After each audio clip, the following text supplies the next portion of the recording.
What's happening, my film friends? Dave the Film Junkie here. Well, as much as Mr. Cavill would probably not want to talk about this right here, obviously it was asked because he's promoting Mission Impossible 6 right now, or Mission Impossible Fallout, which looks awesome. A new trailer that's going to be showing up tomorrow. Look for my trailer reaction, of course.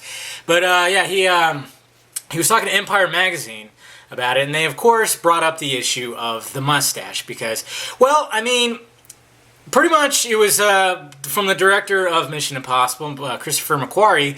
He said that the main reason why is because if they would have put a fake mustache on, apparently with the action that they needed to shoot, and wind hitting his face at about 100 miles an hour, probably would look stupid. So I could see that, and you know what? After seeing Justice League and everything, I think we can all agree that, hey, if they were going to ruin one movie, I mean, I guess it'd be better to ruin one movie as opposed to ruining two movies. I mean, this is Henry Cavill's career, first off. I mean, I don't want him to get typecasted at, oh yeah, you're Superman, you're Superman. I want him to have other roles, so I could be like, okay, we could just stick it to this one because we can all, collectively say that Justice League, forgettable, let's move on. Well, we can't, because we want that goddamn Snyder Cut. And they should have just released it, because it's so anyways, that's a whole other thing.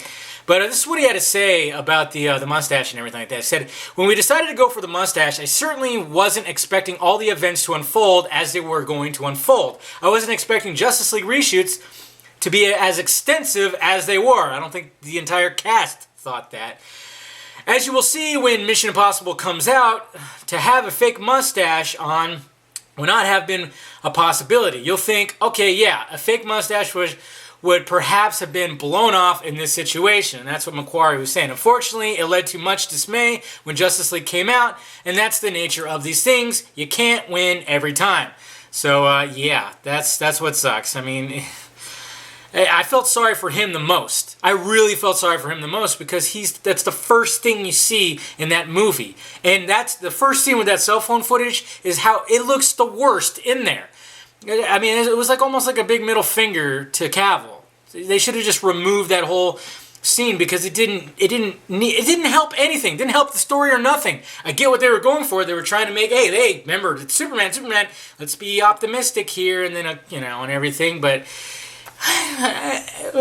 he also talked about the marketing too, which I'm actually going to do a video that I've actually been wanting to do for a while since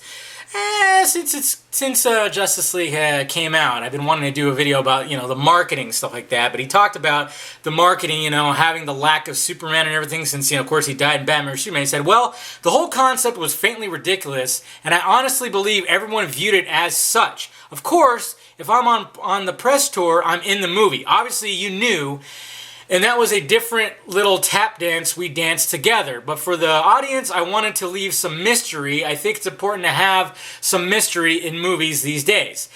And yeah, that was kind of weird. I mean, they should have just maybe not had him. I don't know. Like I said, I'm gonna do a whole video about the marketing of Justice League. Now that this has come about, I think it's time that I actually tap into that one. I actually did a poll on my Twitter. I asked people, did the Justice League marketing with the lack of Superman, did that hurt the overall box office? So I'm going to, touch bases on that. So look forward to that video. It'll be up by this weekend. I don't know, maybe earlier. We'll see. Maybe by Friday or something I'll have that up. Let me just think about it a little bit more. But there you go, guys. That's him talking about that. So, after seeing Justice League, obviously I was upset that they should have just, hey, you could put just a fucking fake mustache on there, a CGI mustache. No, because, Justice League ended up not being what, the true fans, ended up not being what we wanted, and it ended up not doing that well in the box office. So if they would have had to do something like that with Mission Impossible, that would have got pointed out, and it would have been two movies. Two movies for Cavill that got ruined because of this goddamn mustache, I swear. It's crazy how a mustache, and it looked good on him. It does. It looks good on him. I mean, he pulls the mustache off, but it's amazing how that fucking piece of hair going across his lip just caused a lot of grief for him last year. My God, I'm sure he's Totally fine with it now, and now that he's shaved it off, now that he's promoting Mission Impossible, and hopefully looking forward to another Man of Steel movie. Hopefully that's the case. Fingers crossed that we get an announcement for that. There's rumor going out that 2020 might be, slated for that. We'll see what happens, guys. But there you go. Let me know your thoughts about it down below. What do you think about his words right here? Hit that thumbs up button if you'd be so kind. Subscribe to my channel. Visit filmjunkie.com for my content. And, of course, visit the closet for shirts and stickers. I actually got a Superman mustache shirt in there. It's called Mustache of Steel, or Stash of Steel. There you go. Go get it. Talk to you later.